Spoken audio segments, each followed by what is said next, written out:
大家好，我係 Dr. 貓博士。好，胃炎 gastritis 就上次講咧就係食物中毒都係腸胃發炎嘅一種嚟嘅喎。咁我今日講呢個咧就 more 係嚟啲人覺得胃痛啊，或者嚴重啲或者長期啲都有胃唔舒服嘅咧，就會得叫做係胃潰瘍啦。通常咧一般都係一啲比較 comes and goes 嘅胃炎。咩胃炎咧？就係我哋嘅胃裏邊嘅膜喺度發炎。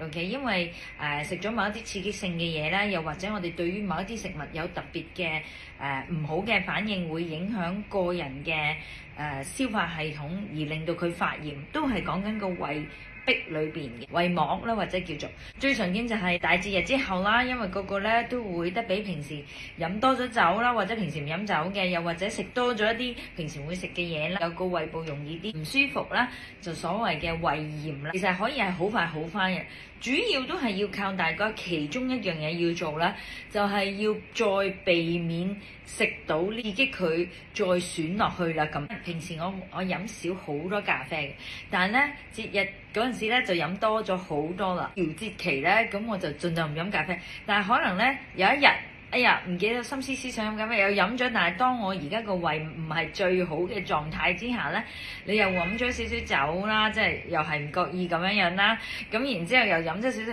咁咧就本來好緊冇乜事啦 ，OK， 咁佢又會得嚟翻胃炎輕度嘅咧，通常大多數啲人都係啦。只要咧你呢2-3個禮拜好乖咁，盡量唔掂一啲對你嚟講係刺激性，或者對大多數人嚟講就係即係咖啡因嘅嘢，尤其是咖啡啦、檸檬茶啦，因為佢檸檬啦 ，OK， 茶類 in general 都係好啲嘅。如果最好就係即係加翻唔係齋紅茶、黑茶咁啦，綠茶都係好啲。不過有啲人連茶總之就唔掂啦，咖啡就唔掂啦。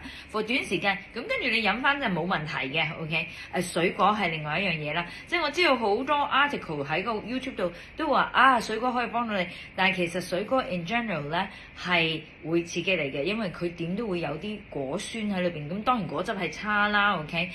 肥膩嘅嘢啦，又或者係有啲人麵粉做嘅麵啊、麵包啊，即係唔論中式或者西式啦 croissant 呢啲，咁呢段時間就要食少啲啦。咁然之後咧，就等個胃有多啲時間咧去修補佢損咗個位啦。蔬菜類別咧要腍啲啦 ，OK， 唔好食太多又係太多 fibre， 又係一個令個胃要做多啲嘢咁樣咯。如果你又煮得唔夠腍，咁所以呢啲咧注意下咧。咁通常大致1個禮拜至10日到咧，通常都會 recovery 得幾好。不過即係唔好即刻1個禮拜之後又掂翻酒啊，又掂翻好多咖啡啊咁啦。supplement 裏邊咧，我一定會加咧就係呢個乳酸菌啦。OK， 乳酸菌咧，我平時可能食2粒，咁而家就加4粒咁啦。OK， 因為佢係一個勁抗炎嘅。我哋平時可能食2粒咧，咁你可以加到3粒。另外一隻我好中意咧就係 NAC 啦，因為佢會強化我哋嘅肝臟功能啊、